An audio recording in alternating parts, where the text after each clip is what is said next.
네, 다가오는 5월 24일 부처님 오신 날이죠. 이날은 절에 다니시는 분들뿐만 아니라 절에 다니지 않는 분들도 절에 가시는데요. 그리고 아마 한 번쯤은 이런 생각 하셨을 겁니다. 올해 대박나게 해주세요. 우리 자식 취업되게 해주세요. 병 낳게 해주세요. 그런데 말입니다. 진짜 소원이라고 하는 것이 이렇게 절에 가서 그냥 생각만 한다고 이루어질까요? 그래서 준비했습니다. 오늘은 여러분들이 5월 24일을 맞아 어떤 종교적인 의미와는 관련이 없이 절에 가서 소원을 이루는 법, 지금의 어떤 시기적인 의미, 구체적인 소원을 비는 법, 기도를 하는 법 등 상세하게 알려드릴 테니 잘 보시기 바랍니다.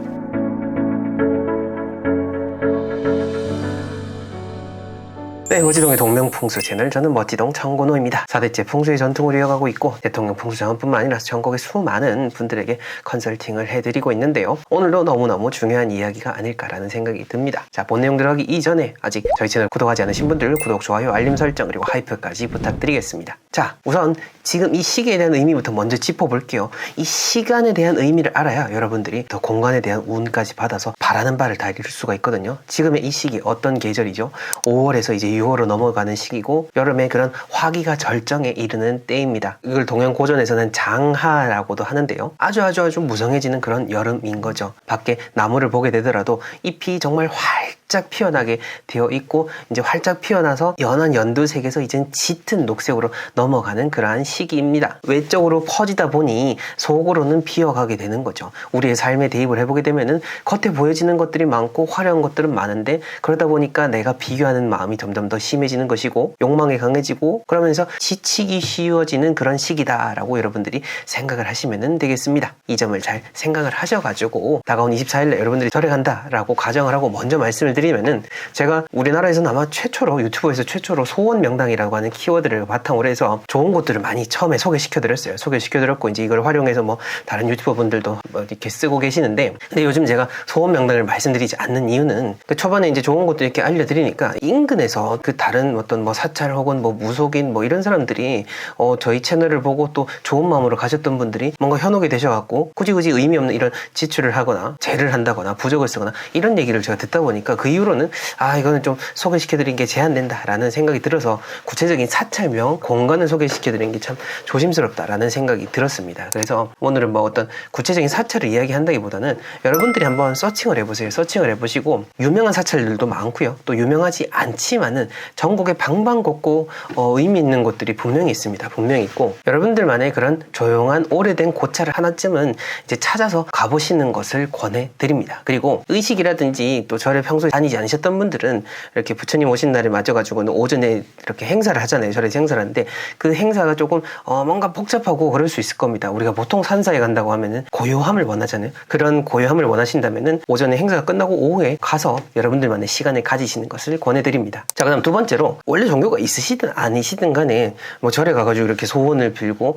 마음을 내고 뭔가 시주도 하고 이렇게 하시는데 그런데 어떤 의식에 참석한다라고 하는 것도 물론 좋아요. 물론 좋은데 그러한 시간을 통해서 여러분들 자신을 한번 돌아보는 그러한 시간 그리고 나를 돌아보면서 나를 뭔가 한층 더 업그레이드하고 혹은 내 일상을 소중하게 여길 수 있는 그런 시간을 만드는 것이 저는 정말로 중요하다라는 생각이 듭니다. 사실 저는 어릴 때부터 절에 다니다 보니까 이런 절 문화라든지 절에 다니는 그런 사람들의 모습을 늘 봐오고 또 보면서 여러 가지 많은 생각들이 드는데요. 그 중에서 대표적인 게 뭐냐면은 앉아가지고는 막 소원을 빌면서 막 뭔가 내가 원하는 거 다 들어주세요 라는 간절한 마음으로 그렇게 앉아서 막 열심히 시간 보내놓고는 일어나서 나오면서 막 새치기 하고 밥 먹으면서 막 욕하고 또 나와가지고 일상이랑 똑같이 이렇게 지내는 모습을 보면서 저러면서 왜 저래 올까라는 생각이 저는 들었습니다. 근데 이거는 절뿐만 아니라 어느 종교 시설이든 마찬가지예요. 여러분들 각자 그런 종교라는 것이 있을 거고 종교가 떠나서라도 내 마음을 어떤 돌아보는 그런 뭔가가 있을 겁니다. 근데 그 모든 것들이 뭐냐면은 내 일상을 바로잡기 위한 것이고 내가 평상시에 뭔가 나아지기 위함인 거지 절에 와가지고 이렇게 소원만 딱 비우고 평상시 하는 행동 그대로 한다고 해서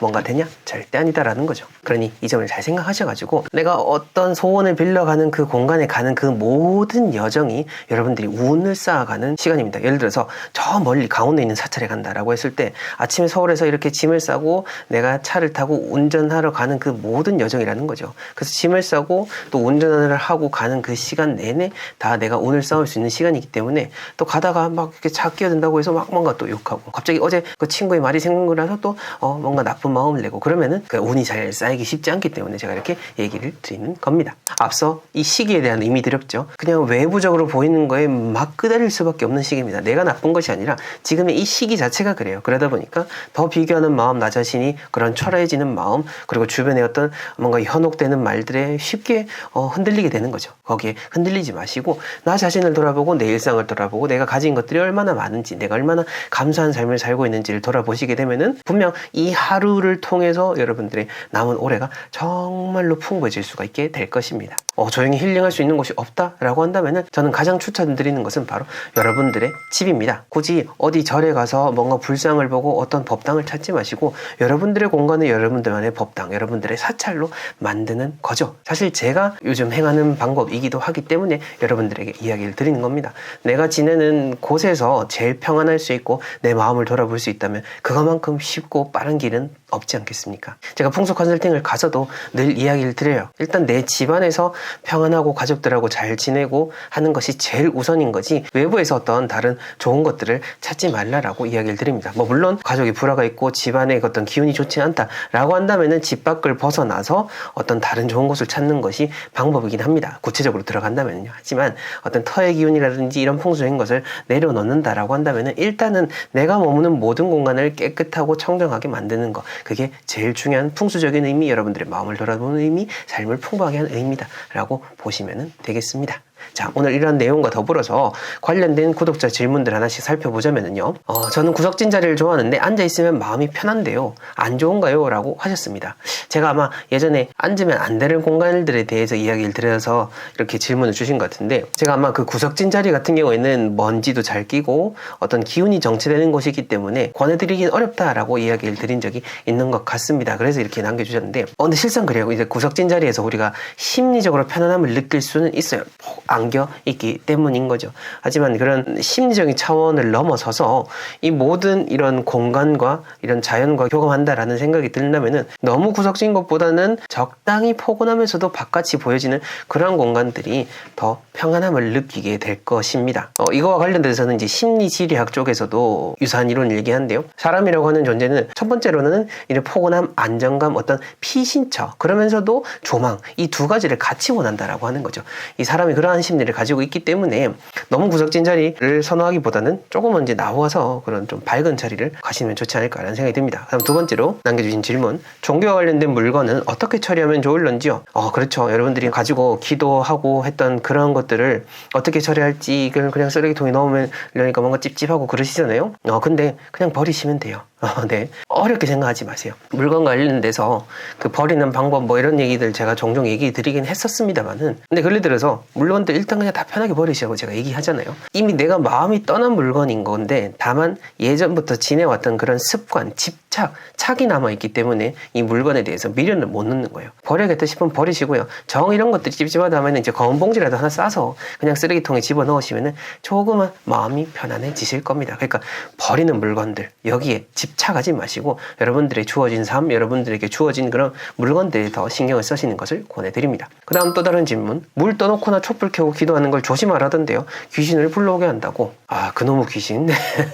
이 참 귀신 여러분들 많이 신경을 쓰시는데 저는 그렇습니다. 눈에 보이지 않는 이런 운이라고 하는 것, 기라고 하는 것 또한 그 동양고전에서도 그런 귀신, 여러분들이 생각하는 그런 고스트, 뭔가 막 이렇게 머리 풀어헤치고 막 으스스하고 좀비 이런 것들을 생각을 하시는데 그런 걸 다 떠나가지고 보이지 않는 차원에서의 그런 혼이라고 하는 것들은 동양고전에서 그런 철학적인 부분에서도 다 얘기를 하고 있습니다. 그러니까 이건 동양고전뿐만 아니라 서양 철학 쪽에서도 선별적으로 현대인들이 원하는 철학만 발췌해서 그랬지 아리스토텔레스도 관상학이라고 하는 책을 썼었고요. 또한 그 여러분들이 잘 아시는 그 피타고라스, 우리가 단순히 수학자라고만 생각하는데 피타고라스는 전생을 기억하고 또한 전생에 대한 기록까지 있었던 그런 이야기들도 많이 있습니다. 이건 모두 다 여러분들이 비과학이라고 하는 건데 실은 그 예전 철학자들 동서약을 막론하고 다 그렇게 얘기를 했었었죠. 일단 그렇고요. 그래서 너무 어떤 귀신이라고 하는 거에 초점을 두지 마시고 그리고 물 떠놓고 촛불 켜는 거 이거는 공간을 정화하는 의미가 더 강합니다. 물을 떠놓고 촛불 켜고 또 향도 피우고 이렇게 하는 거 예전에 다 우리 선조분들 혹은 상류층 이거를 왕실에서 문화사적으로도 윗계층이 해왔던 그러한 행위였기 때문에 여기에 대해서 너무 생각하실 필요가 없어요. 우리나라가 그렇게 일제시대를 거치고 현대로 급격하게 넘어오고 급격하게 이렇게 과학이 발달이 되면서 옛날에 민중문화라든지 철학이라든지 여기에 대해서 너무 모르다 보니까 현대인들이 이렇게 뭔가 자극적인 무속 위주로 생각을 해서 여러분들이 그렇지 절대 그렇지 않다라는 거 여러분들이 원하시는 대로 촛불도 켜시든 물을 떠놓으시든 뭐든 기도를 하시면 되는 거고 단 조심하셔야 되는 거는 여기다가 여러분들이 어떤 사사로운 마음 내가 너무 지나친 욕심 나의 상황하고는 맞지 않을 만큼 너무 과한 욕심 혹은 남이 안 되고자 하는 그런 마음 주변을 돌아보지 않는 마음으로서 기도를 하고 생각을 하고 하면은 그러면은 진짜로 그 집안 자체에 대한 기운이 평온하지가 못할 수 있습니다. 제가 컨설팅을 다니고 또 집안에서 어떤 기도하시는 분들의 공간을 보면서 제가 느끼고 하는 거고 실제로도 의뢰인분들에게도 이 얘기를 드리는 겁니다. 네, 그렇습니다. 우리 사람이라고 하는 거는 늘 무언가를 더 달라고 기도를 하는 것 같습니다. 그런데 어쩌면 말이죠. 이제 우리 삶에 있어서 사실은 뭔가를 더 가지고 더 얻는 것이 아니라 지금을 돌아보고 내 마음이든 집안의 물건이든 무엇이든 간에 덜어내는 것이 우리 삶에 더 필요하고 나를 더 풍족하게 하는 것일지 모르는 일일 겁니다. 수처작주라는 말이 있습니다. 여러분들이 머무는 그 공간에서 주인된 마음을 갖는 것 그것이 가장 우선된다라는 생각을 가지시고 여러분들이 다가오는 5월 24일을 의미 있는 날로서 만드시고 이날을 기점으로 또 새로운 마음으로 새로운 삶을 살아가시길 기원합니다. 오늘 내용은 여기까지입니다. 시청해주셔서 감사합니다.